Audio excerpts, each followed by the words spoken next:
of reproduction used by single organisms. Unicellular organisms are single-celled organisms. In unicellular organisms, all the life processes, including reproduction, occur in a single cell. Unicellular organisms reproduce through asexual reproduction.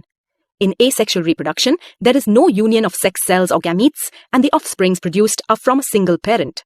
Unicellular organisms differ in the mode by which they reproduce. Let us perform few activities to understand the same. Activity: weigh 10 grams of sugar and keep it in a beaker. Add 100 ml of water to it. Take 20 ml of this solution in another beaker and add a pinch of yeast granules to it. The most common unicellular fungi found in nature are the yeasts. They are available in the form of dried granules. Mix the mixture well and cover the beaker. Place the beaker in a warm place. After 1 to 2 hours, put a drop of this culture on a clean slide. Place a cover slip and observe it under a compound microscope. What do you observe? We see that the yeast cells show development of small projections on their outer surface. These outgrowths may develop repeatedly. Later on, each of these outgrowths separate into new individuals from the parent cell. Let us perform another experiment to understand a different mode of asexual reproduction in unicellular organisms. Activity: take a piece of moist bread. Keep it in a plastic bag. Let it stay for 2 to 3 days in a moist, warm place. Observe the growth on it after 2 to 3 days with the help of a magnifying glass. What do you observe? You would observe patches of white, cottony mass. Some patches are even yellowish or bluish in color. Some black spots are also clearly observed on the white cottony mass. These white cottony mass is the growth of fungus on moist bread.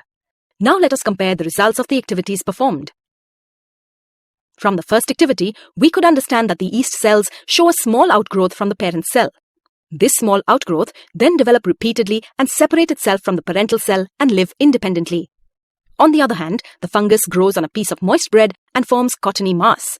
Thus, from the activities performed, we can infer that different organisms reproduce depending on the body design and the conditions prevailing. Let us study different modes of reproduction in unicellular organisms. Fission. In unicellular organisms, cell division or fission is a method of producing new individuals. In this process, the body divides into 2 parts. Many different patterns of fission can be observed in unicellular organisms. One of the type of fission is binary fission. Let us study more about binary fission. Binary fission. Binary fission is an important mode of asexual reproduction. Most of the prokaryotes reproduce through binary fission. These include bacteria and some protozoans like amoeba and paramecium. Some of the eukaryotes, for example, euglena, also follow binary fission.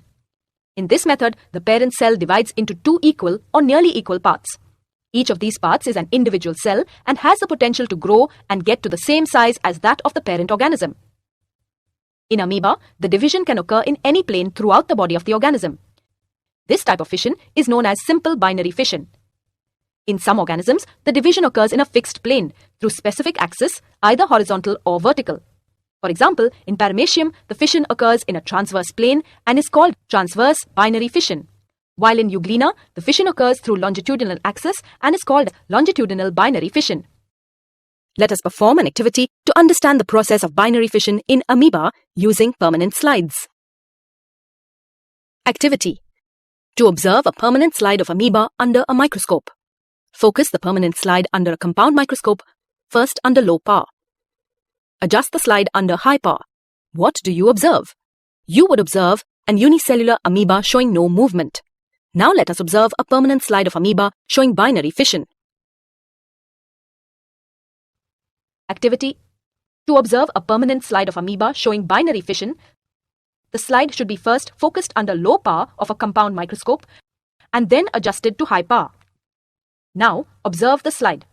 On observing the slide, we see that the process of binary fission in amoeba begins with the enlargement of the parent cell. After maximum growth is complete, the nucleus of amoeba undergoes division. The nuclear division is followed by cytoplasmic division. There is a constriction of the cell envelope and eventually 2 daughter cells are formed, each with an individual nucleus surrounded by cytoplasm.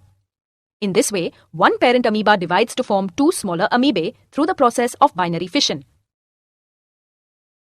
Thus, we can infer by observing both the slides that amoeba shows no structural organization and is found in irregular form. Few unicellular protozoans, like Leishmania, show more organized body which have a whip-like structure at one end of the cell. In such organisms, binary fission occurs in a definite plane. Leishmania is a parasite which causes disease called Kala Azar in humans. Certain unicellular organisms, like Plasmodium, which is a malarial parasite, divide simultaneously into many daughter cells. These daughter cells are then released from the parental cell as single individuals. This process of reproduction in Plasmodium is called multiple fission. Let us study another mode of reproduction in unicellular organisms. Fragmentation. Fragmentation is a form of asexual reproduction wherein the organism splits itself into fragments. These fragments on maturation breaks and develop into individual fragments. Activity. Let us perform a very simple activity of mounting of filaments found in pond water.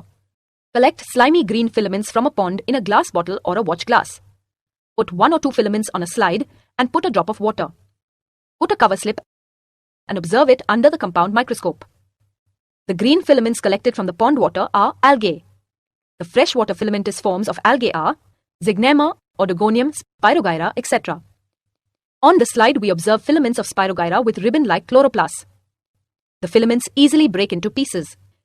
These pieces of filaments can grow into individual fragments. Let us study about this method of asexual reproduction. When enough quantity of water and nutrients are available, the Spirogyra grow and undergo maturation. The filament of Spirogyra undergoes rapid multiplication. Eventually, the filament breaks into 2 or more fragments.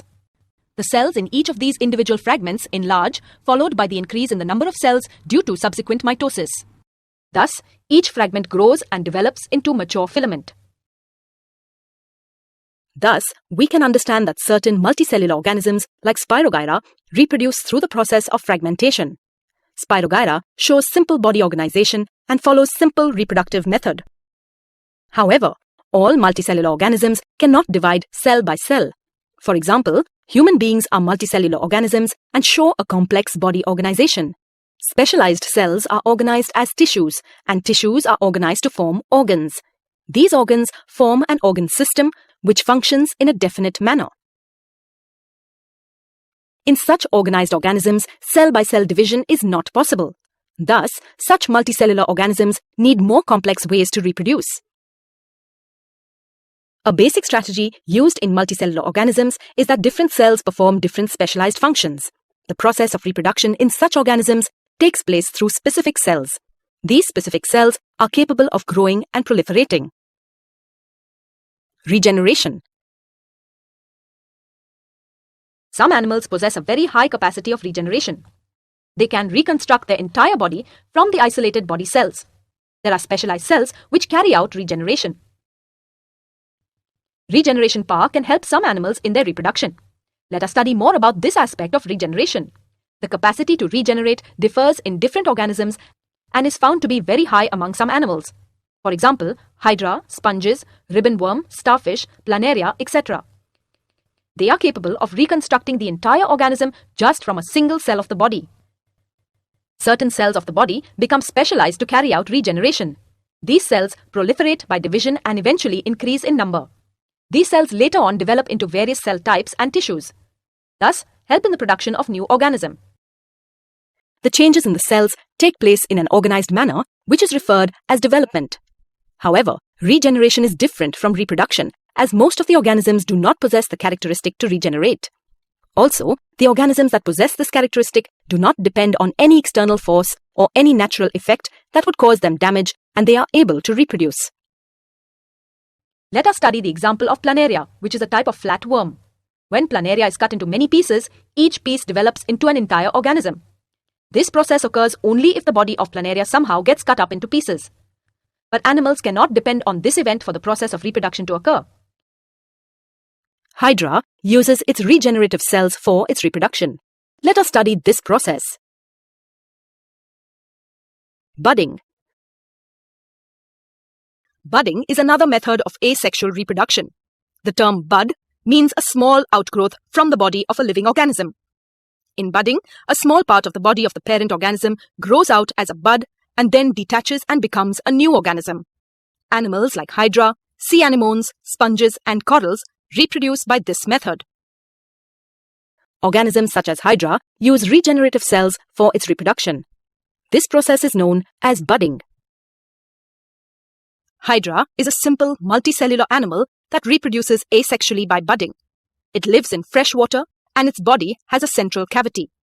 It has thread-like structures at its anterior end called tentacles. Budding takes place when hydra reaches maturity and is well fed. During budding, the body wall of an adult hydra produces a small outgrowth or bud from the stalk or side of its body. This is due to repeated mitotic cell division at one specific site. The bud then gradually grows in size to form a small hydra by developing a mouth and tentacles at the free end. The young hydra gets its nourishment from the parent hydra. When the young hydra is sufficiently developed, a constriction appears at the point of contact and the tiny new daughter hydra detaches itself from the mother hydra and leads an independent life as a separate organism.